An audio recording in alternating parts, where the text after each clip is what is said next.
Hello, hello, everyone, and welcome back to today's episode of Healthy Living Happy Life, the podcast. I'm your host, Denise Siegel, menopause mentor, longevity concierge, your guide to building the life that you love. We are talking about health span here, my friends, not just lifespan. So, one of the things I want to talk about today, or I guess the main thing I want to talk about today, just may change everything for you. It may change your perspective. It may change how you feel. Because if you're feeling more tired than usual, um, that'll like we're feeling more tired than usual. I've been feeling tired, a little bit more tired than usual the last couple of days because I've been staying up late. But that's not what I'm talking about. You know what I mean? You're not sleeping well on a regular basis. Weight gain just kind of came out of nowhere. It's just been creeping up, right? Sleep, mood, energy has all shifted, and you can't quite put your finger on why. I want you to lean in. Okay. For those of you who are just listening, I am literally leaning in towards the camera. Okay. Because this episode is for you. Um, you may not realize it. And so many of us going through perimenopause, and even into menopause, we don't realize that these symptoms that are frustrating the heck out of us in midlife because of hormone imbalances. I hate to say imbalances, hormonal shifts, right? Hot flashes, brain fog, mood swings, joint pain. That's a new one for me. Um, or just say that sense of I just don't feel like myself. That's actually how uh, menopause started for me, or perimenopause, because I was in my late 30s, early 40s, because I just didn't feel like myself. Um, I just felt like I was kind of crawling out of my skin, and I just couldn't explain it. I'd never had hormonal shifts like that when I was young, so I didn't attribute it to perimenopause. Mostly because back then nobody was actually using that word, but truly, if you're starting to get to this place where you're like, you just don't feel like yourself, things are just not working. This is actually your body's way of saying to you, hello, this is a wake up call.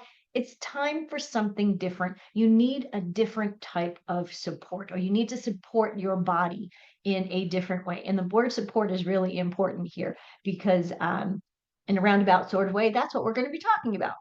Um, I want, and in a roundabout sort of way, I'm basically talking about um, the most important, or one of the most important things you can do at this stage. Science-backed tools, like everything I talk about, I've read about, I've researched, either gone through it myself. But this is all science-backed information. And there's so many tools we have in midlife, but this one is one to keep in your back pocket.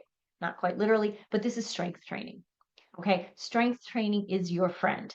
Ladies, you are not going to bulk up and look like Arnold Schwarzenegger if you lift a freaking weight. Okay, you're just not. Our bodies aren't built the same way.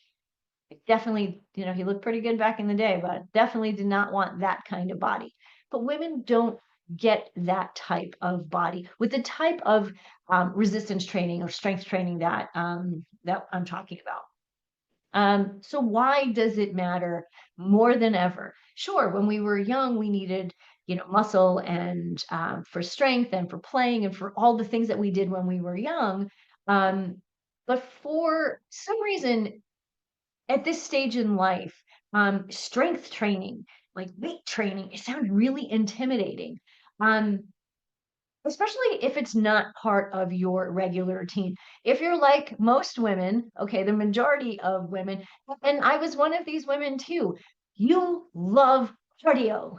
You'll get on the elliptical and you'll get on there and you'll get your groove on and you're moving. And an hour later, you're looking at your calories and you're like, okay, burn 430 calories, just 20 more and I'll make it to 450. And that's exhausting, just doing what I was just doing there. Um, but at this stage, that actually working out like that type of exercise is actually working against us. Why? because as estrogen begins to decline, and again, this is something that starts progesterone more in our mid 30s and estrogen, depending on the person, in your mid 30s into your 40s. And by the time you're in your 40s and 50s, woohoo, muscle loss, you're losing muscle mass exponentially along with the drop in estrogen. Now, research from Harvard, and I like to quote Harvard, one, because my husband went there and I've been there several times. I went to Harvard too, technically. Well, not technically, but I've been there several times. So technically, I guess I can say I went to Harvard too. But this study from Harvard shows that we lose about 3 to 5% per decade of muscle mass if we do not actively do something about it. So if you're just sitting there going, no, I'll just do my elliptical. I'll just, make it a little faster. That's not helping you. And that muscle loss, um, if you have muscle now, that's great. You want to keep it. If you don't have a ton of muscle, it's going to get harder to actually build muscle.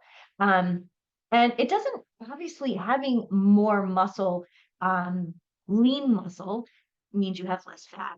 And that does affect the way you look, but it absolutely affects the way you live today and well into the future. I call myself the longevity concierge, but truly, truly, I should be calling myself more the health span concierge, because it really isn't about living longer and longer. It's about living better as we live longer. So, what does less muscle mean, right? If we're losing muscle, it slows our metabolism down. Oh, you have weight gain? Guess what? Your metabolism could be a big part of that, right? So, less muscle, slower metabolism, weight gain, that's not fun. Decreased strength and energy. Well, I know so many women who, can't, when I'm at the airport and I grab my bag off the conveyor belt, I'm like, okay, I got my bag and there we go. But there are women younger than me who can't lift a bag that's even smaller than the one I have. And my bag is generally under 50 pounds, So because it's what TSA allows. Um, but if I can pick up a 50-pound bag, or most of the time, let's say it's probably 35 pounds, that's probably more the limit, my limit. If I pick up a 35-pound bag off of a carousel, right? And I'm 54. The lady who's 40, she should be able to do that without any second thoughts. That's the challenge that we're having. Decrease muscle, decrease muscle is decreasing our strength.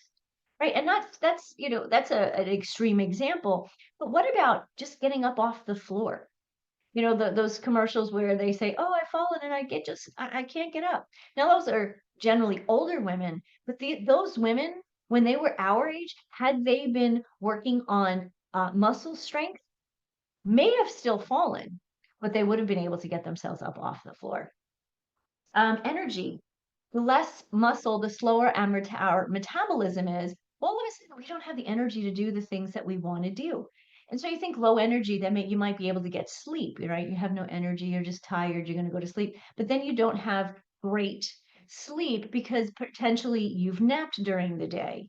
Not that napping is a bad thing, power naps, but I know people who will say, "Oh, I just need a nap," at 3 o'clock in the afternoon, and they have an hour, 2 hour nap. That's not good, right? That's actually going to affect the way you sleep at night anyway, and then that's just going to lead down another rabbit hole. But we're just doing everyday things, carrying your groceries, climbing the stairs, like I said, getting up off the floor. Um, we don't think about these things until they're gone, until we can't do them anymore.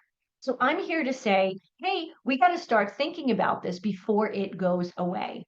Dr. Jordan Metzel says, basically, I love this. Exercise is the closest thing we have to a magic pill in menopause. In menopause, guess what? That magic starts with movement. That starts with strength training. Truly, strength training done correctly. And I'm not saying I don't want you to spend hours and hours and hours in the gym. I'll get to that in a minute. done correctly and consistently, this is really important, can reverse all those things that I just mentioned. The carrying the groceries, climbing the stairs, getting off the floor, slow metabolism. It will increase your metabolism, will help you to lose weight. Oh, wait a minute, this sounds like a magic pill to me, right? Okay, you have to put a little bit of effort when taking this pill, but it's okay if we want to live and really live our lives in our 50s, 60s, 70s, 80s, and beyond, then we need to really start weight training, strength training today. So other added bonuses, bonuses, yeah, bonuses. Um, with muscle loss and uh, hormone loss, as it's decreasing, your your bones are actually affected. We have estrogen receptors in so many places in our body. You know, we think of estrogen and progesterone, testosterone is primarily sex hormones, but estrogens, actually all of them, they do so much more. And estrogen is one of those, I think it's just an amazing hormone because it does so many things. It is bone protective. So after 50, get this, after 50, 1 in 2 women will break a bone due to osteoporosis. I didn't know if you got that, but 1 in 2 is 50%. That's really scary. So if we're looking at me and my sister, if we don't weight train, one of us is gonna fall and break a bone. That's pretty scary. Luckily, we both do some weight training. Allie, if you're listening, make sure you continue with your weight training. And I know that's not a fun statistic, but it's an essential one for us to really understand and have knowledge that that is something that can potentially happen to us. Again, we think all of these things are way down the road. That happens when people are old. Well, we're older. I mean, we're always getting older, right? We're never getting younger. But as we age, these are symptoms of aging, but they're also symptoms of menopause. So you kind of can't have one without the other, right? So the good news, what have I been talking about? Lifting weights, strength training. Strength training, lifting weights puts the right kind of pressure on your bones.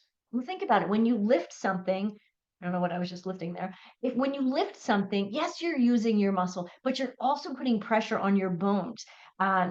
Like if you're picking up, like going back to a suitcase, if you pick a suitcase up off the floor, okay, I realize most of them roll nowadays, but bear with me, okay? If you pick a suitcase up off the floor, right? Um, you're lifting, you're using muscle, but what is that muscle attached to? It's attached to bone. Yes, exactly. So lifting weights is making us stronger, making our bones stronger, not weaker. I don't know why anybody would think that, right?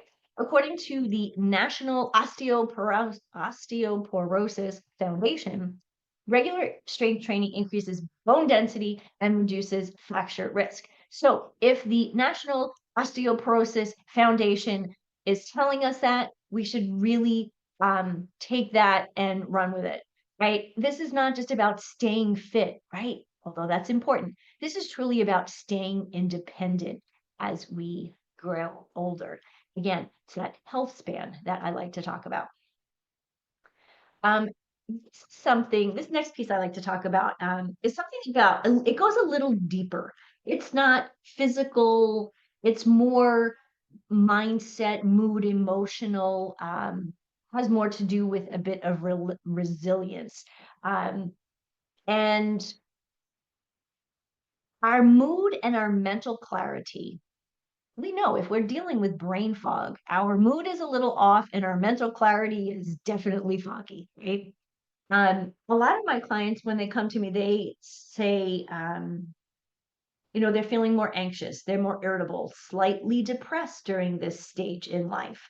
Um, and again, a lot of them initially don't connect the hormone changes to this. That's one of the things that I help people to understand. Obviously, I am not a doctor. I do live with one, but I am not a doctor. I have been through all phases of menopause at this point. I am postmenopausal. I had a terrible experience. I've done so much research and reading and getting certified to truly be able to help women so they don't have to go through really what I did with years of not understanding what was going on and feeling shamed and really misheard. I mean, to the point where in 2010, so how old was I in 2010? I was 40. Yeah, I was about 40. I went to see my OBGYN, who at the time she was a nurse practitioner. I went to talk to her in 2010 about um, perimenopausal symptoms or menopausal symptoms. Didn't use that word peri because that didn't exist in my wheelhouse at this point. Guess what? It didn't exist in hers either. She basically said to me at 40 years old, it's just a phase, you're just getting a little older, maybe your hormones are doing something a little different.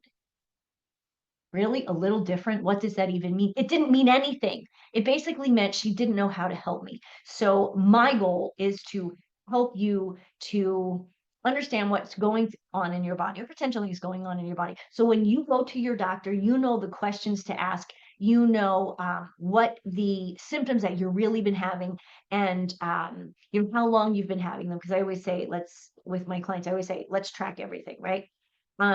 So let's connect now hormone changes with mood and all of that, and how this goes back to strength and power, right? What was the word I used initially? What was that word that I used initially? Support, right? And supporting you. So here's the connection. Strength training helps regulate cortisol, stress hormone. It's a hormone. Yes, it's not one of those sex hormones, but this is, if there were a top four, estrogen, progesterone, testosterone, and cortisol for menopausal women, these are the four that totally drive us bonkers, that make us frustrated, that give us the mood swings and all of the fun stuff. But cortisol, yes, that's stress hormone again. It also boosts neurotransmitters, those feel good hormones like serotonin and dopamine. Think about it. There's something called the runner's high, right? I don't always get that when I'm running, but I feel a very sense of accomplishment. I know when I have finished a workout here at my house, a strength training workout, and my muscles are to fatigue, they don't hurt, but they're at fatigue, and I feel so amazing. Strength training reduces anxiety. It improves your mood. It increases, this one I love, your self-esteem. Why? Because if you're doing something physical, you've done this on your own. You are, again, you're increasing your happy hormones, those serotonin and dopamine, so it actually improves your mood, right? And the American Psychology Association really supports research on strength training and mood, because we know if we are strength training and we're taking care of the mood and the anxiety and the self-esteem, and when we look in the mirror, we like what we see. Now, granted, you're not going to look like you're 25. Okay. If you're 55, guess what? You're going to look like you're 55, but you're going to look like the best 55-year-old you can possibly look like, right? Here is something that I want every woman to hear. And guys, if you're listening too, because this is really important, one, because you support the women in your life as much as they support you, I hope. This is not about perfection. That's a word we just need to cross out in our vocabulary, right? This is about preservation of your body, your mind, and your spirit, and your power. Women, we are powerful.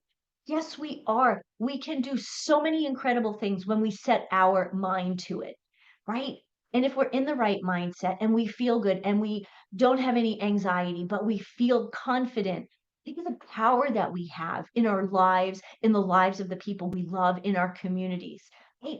This is about reclaiming how you feel in your own body. Remember, I said before, if you're starting to feel like you don't feel like yourself, you look in the mirror, you're like, I don't know who this person is anymore. This is how to change that. Okay. To do that, we need to change some old fitness narratives. Okay. The one that says, I need to work harder. I need to do more, right? Oh, I don't have an hour, so it's not worth doing. I'm not going to do it today. Maybe I'll do it. Maybe I'll find the time tomorrow, right? If you've ever said that to yourself, said it out loud, like I just did, I want you to stop right now. Stop that thinking. Pause right now. Pull the brakes or pull the brakes. We need to stop that thinking right now. It's not about working harder. It is about working smarter. An hour is not something you need. Okay. So who is telling us this, that we need to work harder? You need to work harder and eat less, work out more, eat less. That is diet culture. Okay. They've been messing with us since we were teenagers, ladies, right? But diet culture, though it never really was great for us, when we were younger, we could gain and lose weight a lot easier than we can now. Diet culture does not serve us in midlife and through menopause and beyond. Okay. After you get through menopause, guess what? You're postmenopausal for the rest of your life, right? Hormones are still doing their thing, they're still declining. So even though you may have had your last period and you're 12 months beyond that, happy day, that's your day that you are menopausal. And then that first day, that next day, very next day, you are postmenopausal again for the rest of your life, right? Nobody talks about that. Why don't they talk about that? So um, if you are pushing through intense cardio or really intense hit sessions, right? When your hormones are totally kind of going crazy, they're out of balance, or they're never 100% in balance. But when they're really just declining and through perimenopause, your hormones are just all over the place. You can actually make your symptoms worse if you are doing this intense cardio, long hit sessions. I mean, 45 minutes hit sessions. I hear people doing it all the time. And I bite my lip because if you're going to do a hit session, it needs to be 10 or 15 minutes, no more. No more, right? I mean, it's almost not worth getting sweaty for 15 minutes, is it? Yes, it absolutely is, because that is what's going to change your body. It's going to give you, you're going to grow muscle. You're going to get rid of fat, right? You're going to increase your metabolism, all the things we've talked about, all the good things, right? So I'm here to tell you to train smarter, not harder. Life is hard enough, right? For those of you who follow Dr. Stacy Sims, I love this because I'm asked this all the time. Denise, what's the best type of exercise? Well, Dr. Stacy says the best kind of exercise is the one you'll actually do consistently. Duh. And for midlife women, those of us going through menopause, strength training tops the list. Okay. So if you're going, oh, I'm just going to go on the elliptical for an hour. No, stop doing that. Pick up a weight. Definitely want you to start slow. If you've never weight trained, if you've never picked up a weight before, do start slowly. I would recommend either working with a trainer, a personal trainer. I am not a personal trainer. I work with one myself. And there are lots of videos, and I'll actually put a link to my trainer in the show notes. I should probably tell her that I'm going to do that. So what actually works? We're talking about strength training. What does that even mean? What is that midlife strength training formula? And this is what I've been taught. This is what I have read and researched. But truly, this is what I have been taught by my trainer. 2 to 3 short strength-based workouts a week, 20 to 30 minutes. Most of the ones that I do are about 30. And that's with a warm up and a cool down, or the 30 is with warm up and cool down. Movements that build strength, flexibility, and balance. Think about this. You want to have strong muscles, but they need to also be flexible, right? So you're not pulling muscles all the time, and you can actually bend down and reach your toes to tie your shoe, but also have the ability to balance if you have to bend over to tie that shoe. The next thing is daily movement. Talked about this strength training, and that's important. And I always pick on cardio. because we do too much of it as an exercise. But daily movement is different. Walking, stretching, riding a bike. I mean, even this sounds silly. Standing on one leg while you're brushing your teeth. That's a balance exercise, but you're also strengthening your core. I know, crazy, right? Who'd have thought? Who'd have thought? And yes, you can do this at home. I work out from home. I travel quite a bit with my husband, so being consistent at a gym just doesn't work for me. So when I'm home, I have my weights, my stuff here. When I'm traveling, I take resistance bands with me. If I'm gone for a long period of time, I actually have water weights. They're literally these rubbery plastic things that you fill with water, and you attach them to what basically looks like a dumbbell, and voila, I have weights. Um, Again, this isn't about shrinking your body. It's not about losing weight, right? I don't focus on weight loss or, diet per se, like being on a diet. I focus on, especially today when we're talking about strength training, this is about supporting your health, supporting your hormones, and supporting your happiness. I mean, think about this. If you don't feel well, if you are struggling with anxiety and mood swings and uh, night night sweats, hot flashes, uh, that is affecting you in every aspect of your life. And if you're somebody who is just, looking for, just you just want to be happy, you just want to be back to the person you want to be. Um, when you're strength training and you're on the road to a healthy body, now you're probably already halfway there, right? Happiness is such a big part of what we want to experience in life. And if we're not strong, if we're not sleeping, if our cortisol levels are through the roof, we are never going to find the happiness that we seek. Once we have these pieces, mental, physical, and emotional health and strength, that happiness that we always seem to be searching for will never elude you ever again. So when you shift your focus to energy, mood, movement, your results change, right? So that it's not about losing weight, it's about creating energy, it's about increasing your mood, it's about moving with intention, right? The whole idea of don't forget to get your 10,000 steps in, you know, whatever. It's really, if we're just focused on getting 10,000 steps, that's like 5 miles, but you're walking here and there. It's great. You're going to, burn off maybe a few calories, but you're not building muscle. So yes, it's important to do cardio for your heart, for heart health, going out for a walk in nature for, your emotional and mental health. But truly, these are not things that are going to move the needle when it comes to strength. So focus on energy, mood, and movement will change your results. Your confidence will go through the roof. Your identity expands. You are someone bigger in your heart than you were when you started. You feel like you again. Isn't that what we're looking for in the first place? So if you're not doing anything yet, then if you're listening to this and you're thinking, okay, I know what I need to do now, but I'm just not doing it.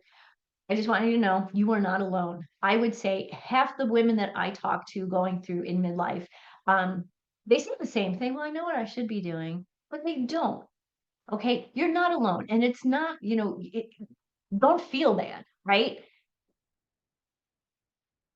Starting small builds momentum. And I say this all the time to my clients.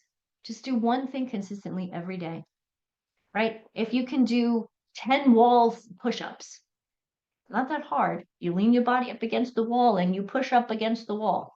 Start with 10 of those. Body weight. You can do 10, maybe next week you could do 20, right? Starting small builds momentum.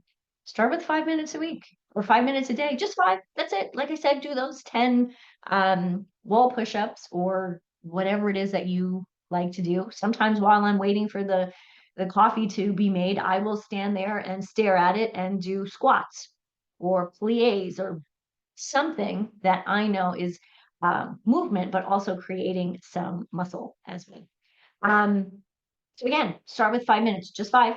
That's it. That's where I want you to start. You don't need motivation, right? You just need momentum. You just need a moment to start. And that moment could change everything. So your next step, let me, in closing, if you want to try a workout, a 20-minute workout, one that actually comes with nutrition, I have made it easier. I've created the Menopause Power Plan just for you. And you can download it from the links that you'll find in the show notes. Of course, if you really want to talk and connect on a deeper level, maybe really get your momentum going, you can always give me a shout out, book a strategy session. That link is also in the show notes. And we will create a holistic routine that actually works for you. When I say holistic, I mean body, mind, and spirit. We're going to eat real food. We're going to make good decisions. We're going to be accountable, right, to ourselves first and foremost. But I'd like you to remember this. You don't need to do it all, right? You just need to do what matters. So thank you for joining me today on this episode of Healthy Living, Happy Life. Until next time, I leave you with this. Always help. Well, I said it, healthy living, happy life. But today, let's use a different one. Until next time, stay strong, my friends, stay grounded, and keep choosing you.